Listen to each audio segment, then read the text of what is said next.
Salut tout le monde, j'espère que vous allez bien.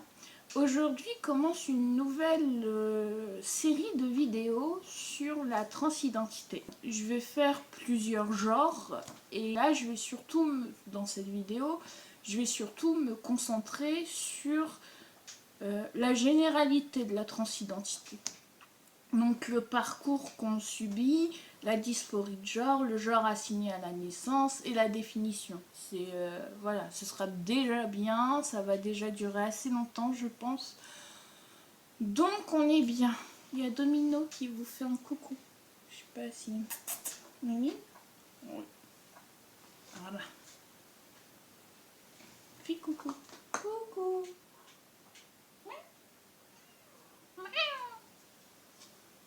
Bref. Donc on commence. On commence par la définition. Donc, qu'est-ce que la transidentité? C'est ne pas se sentir du genre qu'on nous a assigné à la naissance. On assigne un genre à la naissance en fonction du sexe. Vulve égale fille et pénis égale garçon. Jusqu'ici, je pense que tout le monde suit. Malheureusement, eh bien, parfois ça pêche et on se rend compte que non, on n'est pas une petite fille ou un petit garçon, on est une femme ou un homme, contrairement à ce qu'on nous a dit à la naissance. Et on subit ce qu'on appelle la dysphorie de genre. La dysphorie de genre, c'est bien ne pas se sentir du genre qu'on nous a assigné à la naissance et du coup on complexe vraiment très très fort. Ça m'embête de résumer la dysphorie à ça, mais on déteste certaines parties de notre corps. Par exemple, moi, je déteste mon utérus. Alors je dis pas ma vulve, mais mon utérus, je ne peux pas. Je déteste aussi ma voix, voilà, ma mâchoire. Enfin, j'ai beaucoup de dysphorie là-dessus. Enfin, toutes les personnes que j'ai rencontrées jusqu'ici qui sont trans ont ce genre de choses. En tout cas, il me semble. Alors, on peut ne pas avoir de grosses crises de dysphorie. Ne pas être là, ah mais je suis pas vraiment une fille ou un garçon, gna gna gna gna. Mais on a cette partie de notre corps qui nous rappelle que on n'a pas le genre, le sexe qui va avec le genre en fait, notre genre. Puisque on est dans une société qui associe la vulve à la femme, une femme trans avec un pénis, et bah parfois ça pêche quoi. Enfin, voilà, c'est tout. Alors il y a des femmes trans qui vivent très bien avec leur pénis, hein. Il y en a d'autres pour qui c'est pas le cas. Voilà. Et donc, de cette dysphorie, on va essayer de tout faire pour équilibrer et donc aller vers le genre dont on se sent faire partie en fait. Donc voilà. La première étape, c'est de s'en rendre compte. Et c'est pas toujours évident. Enfin, moi, je sais que on m'a dit que j'étais une fille pendant des années, et ben d'accord, je suis une petite fille. On m'a dit que les petites filles mettaient des jupes, et ben je mets des jupes. Et j'aimais bien, hein. Mais parfois je me disais, mais pourquoi? Enfin, j'ai pas envie, mais ok, je dois mettre des jupes, je mets des jupes, quoi. Et donc on essaye de... On sait pas trop si on doit se conformer à ce que notre entourage, notre société nous dit, ou si on doit être ce qu'on sent qu'on est en fait. Donc voilà. De là, après, il faut essayer de trouver quel est son genre, ses pronoms et ses accords.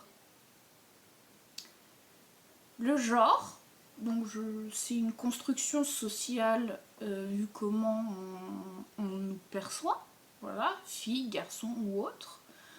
Le genre peut être fluide et le genre est un spectre, c'est-à-dire que c'est pas binaire, c'est pas fille ou garçon. Il y a plein de trucs entre les deux et il y en a même en dehors. J'y reviendrai plus tard. Ses pronoms, c'est elle, lui, elle, à elle, etc.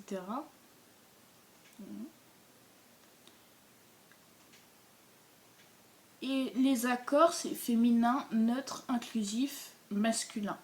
Oui, j'ai des notes, hein, parce que il y a un peu beaucoup de choses. Mais voilà. Ah oui, il n'y a pas d'obligation à transitionner. C'est-à-dire que si tu sens que t'es comme ça mais que t'es pas dans un environnement sain pour pouvoir transitionner, il n'y a pas de mal. Et donc les exemples de genre, c'est femme non binaire, gender fluide, gender queer, donc on sait pas trop ce qu'on est, homme non binaire et xénogenre. Xénogenre, c'est quoi? Alors je vais pas rentrer dans le détail parce que c'est vachement vaste, mais c'est en dehors du spectre femme-homme. La troisième étape, c'est de s'entourer de personnes à minima déconstruites, ouvertes et bienveillantes. C'est-à-dire que si tu veux transitionner, que tes parents sont pas très safe, il faut que tu aies dans ta sphère d'amis des gens qui s'y connaissent peut-être pas, mais qui soient ouverts et prêts à t'écouter. C'est très important de t'écouter, de te faire écouter. Voilà. Et je sais que c'est pas facile de faire le tri dans sa famille. Enfin, moi ma soeur et mes parents, c'est pas possible. Mais à côté, j'ai un compagnon, des amis qui m'écoutent et qui me genrent comme je veux, etc. Donc c'est très important parce que ça te rajoute de la légitimité pour aller plus loin après. Donc voilà. Quatrième étape, la transition sociale. Alors, les 3 prochaines étapes sont intervertibles. Après, je pense que niveau des démarches administratives, c'est mieux d'avoir fait la transition sociale au moins. Donc c'est pour ça que je l'ai mis en dernière. Mais voilà, les 3 prochaines étapes sont intervertibles. Voilà. Qu'est-ce qu'on fait? On trouve un prénom qui nous ressemble. Moi j'ai choisi Lisandre, mais ça va très bientôt changer parce que c'était mon prénom quand je me considérais non binaire, et là maintenant que je me considère comme un homme, j'ai envie de changer. Donc voilà, on trouve un prénom qui nous ressemble, et en plus on peut en trouver pas un, mais 4. Je crois que le maximum que j'ai connu c'est 4. Et les personnes intervertissent. Trouver son style, ses vêtements, son style vestimentaire, donc sa coupe de cheveux, son maquillage, voilà, c'est ça. Donc pour ça il faut aller, je conseille les friperies, les dons de vêtements, allez pas vous ruiner en fringues, ça vaut pas le coup quoi. Essayez d'abord dans les friperies, etc. Et une fois que vous avez trouvé votre style, pourquoi pas acheter des vêtements plus chers, mais voilà, enfin, ça vaut pas le coup de se ruiner direct, quoi. Moi là j'ai acheté 3 chemises pour 10 € à Dingue Fringue. Voilà. Se rapprocher du centre LGBT de sa ville, histoire de ne pas être seul. Oui, ça rejoint l'étape d'avant, c'est-à-dire que ça va te rajouter de la légitimité, tu vas voir que tu n'es pas seul. Pour les démarches d'après, ça va te rajouter de l'entourage pour les attestations, etc. J'y reviendrai après. Coming out. Alors, t'es pas obligé de le faire, encore une fois. Si tu sais que t'es pas dans un entourage safe, que tu risques d'être foutu à la rue et que t'as pas de quoi te retourner, ne le fais pas. Enfin, ou alors fais-le si c'est vital pour toi, mais voilà, pèse le pour et le contre. Mais le coming out aide grandement à faire le tri dans son entourage. J'ai viré des amis comme ça qui ne voulaient pas me genrer au masculin et donc j'ai dit ciao bye bye. Voilà. 5e étape, la transition médicale. Il faut savoir qu'il y a eu un temps où les personnes trans étaient obligées de se faire stériliser. Et ce n'est plus le cas. On peut garder nos gamètes, il n'y a pas de souci. Voilà, c'est une plutôt bonne avancée. C'est plus non plus considéré comme une maladie mentale. Faut le savoir aussi. On a été dans la psychiatrisation à un moment des personnes transgenres. Et d'ailleurs, c'est pour ça qu'on n'utilise plus le terme transsexuel, parce que le transsexualisme, qui n'existe pas, c'était la maladie mentale des personnes transgenres, soi-disant. Et du coup, on ne l'utilise plus parce que ça fait appel à des traumatismes. On ne dit plus transsexuel, on dit transgenre. Il n'y a pas de jusqu'au bout aussi. C'est un truc qui m'énerve, c'est qu'on considère qu'une bonne personne trans est une personne qui a fait les opérations de réassignation de genre. Donc qui a fait changer son sexe pour le sexe du genre qu'on a. Par exemple, moi je suis un homme trans, on va pas me considérer comme un bon homme trans si je fais pas transformer ma vulve en pénis. Et c'est faux. Enfin, je suis un homme trans quand même si je garde ma vulve, quoi. Donc, quand on va vouloir transitionner médicalement, on peut prendre des hormones. Là encore, il n'y a pas d'obligation. Moi, je suis pas encore hormonée. Je pense que je vais le faire, mais je vais le faire quand je serai un peu plus près. C'est-à-dire que là, j'ai d'autres choses à gérer. Et du coup, voilà, c'est... comment c'est pas une obligation. Oui, Mimine. C'est pas une... T'es chiante.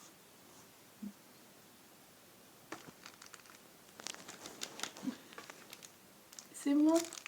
Non?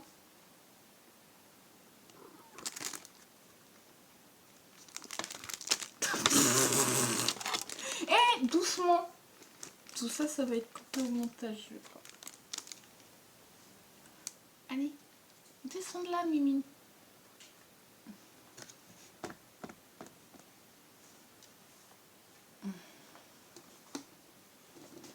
Merde.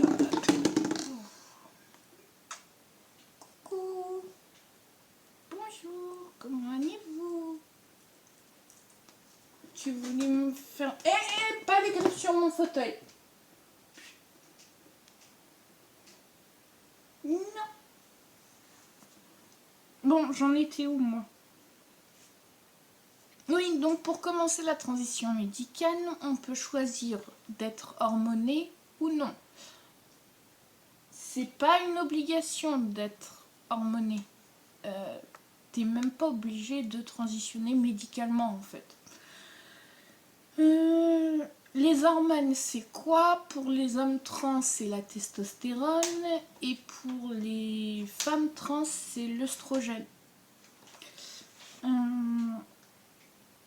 Il me semble, mais je ne suis pas sûre, que il n'y a plus besoin d'attestation psy. Après, je te conseillerais d'aller en voir un, ça peut quand même vachement aider. Bah, pas que pour les démarches, mais ça peut aider aussi à toi te sentir mieux. C'est la dysphorie, le parcours, tout ça, ce sont des choses assez lourdes.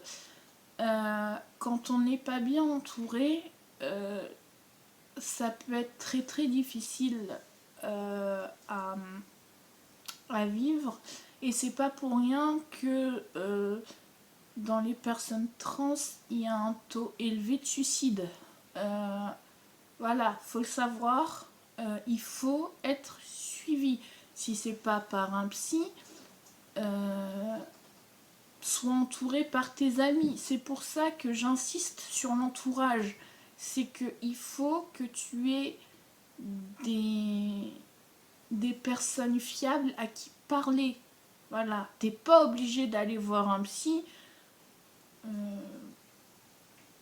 Coucou le chat.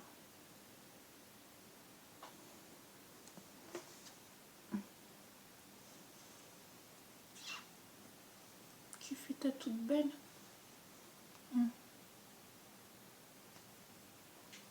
Prisonnier.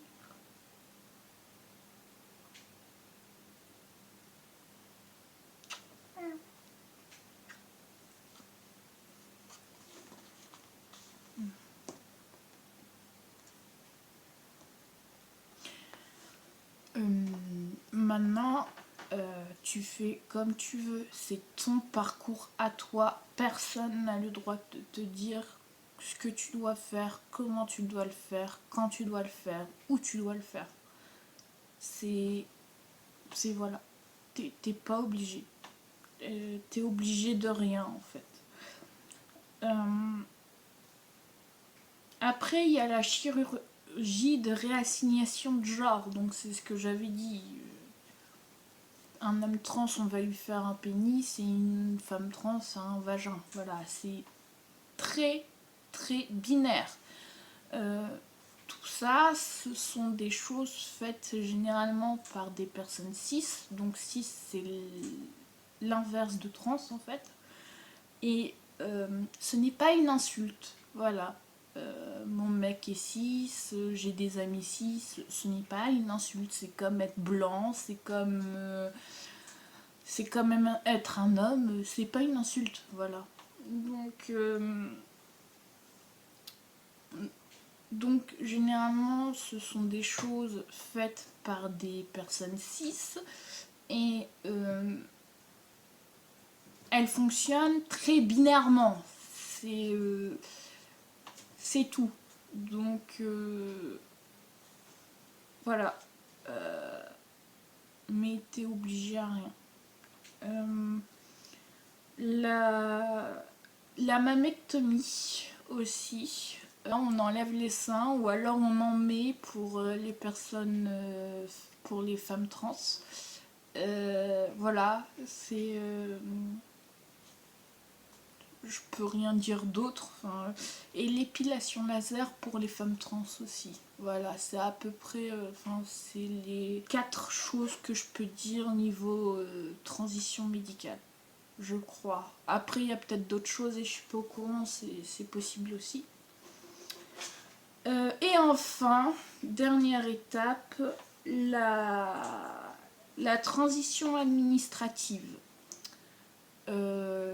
C'est-à-dire quoi? C'est-à-dire la carte d'identité, le changement de prénom, le changement de la mention du sexe, Après de la carte d'identité, on peut facilement faire enfin facilement, c'est les administrations françaises, hein, ça met du temps, mais la carte vitale, le changement de nom de compte bancaire, etc. Mais du coup, on va vraiment s'occuper de la carte d'identité nationale. Et donc il y a le changement de prénom à faire qui se fait en mairie. Du coup, pour le changement de prénom, il se fait en mairie. Ça met 2 à 3 semaines environ. Il faut une lettre du là concerné, justifiant le parcours trans. Par exemple, voilà, j'utilise ce prénom depuis tant de temps. Voici des captures d'écran de mon compte Facebook, de mes mails, de conversations avec mes amis qui m'appellent comme ça. Voilà. Enfin,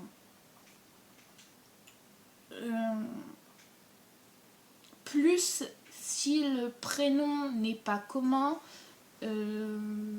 pourquoi ce prénom? Alors, par exemple, si tu veux te faire appeler préputien ou clitorine, tu risques d'en avoir besoin, tu vois. Après, une fois que c'est accepté, faut refaire faire la carte d'identité comme si elle était périmée. Donc tu n'auras pas, je crois que c'est 25 € de timbres spéciaux poste à raquer. Non, c'est comme si elle était périmée, donc c'est gratuit.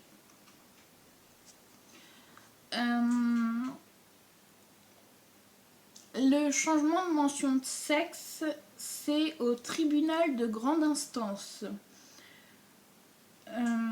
Il faut un dossier avec les lettres des proches de plusieurs sphères, c'est-à-dire famille, amis, collègues, qui attestent que tu te genres, si tu es un homme trans au masculin, si tu es une femme trans au féminin. Je crois qu'en France, on n'a pas encore la mention du genre non binaire.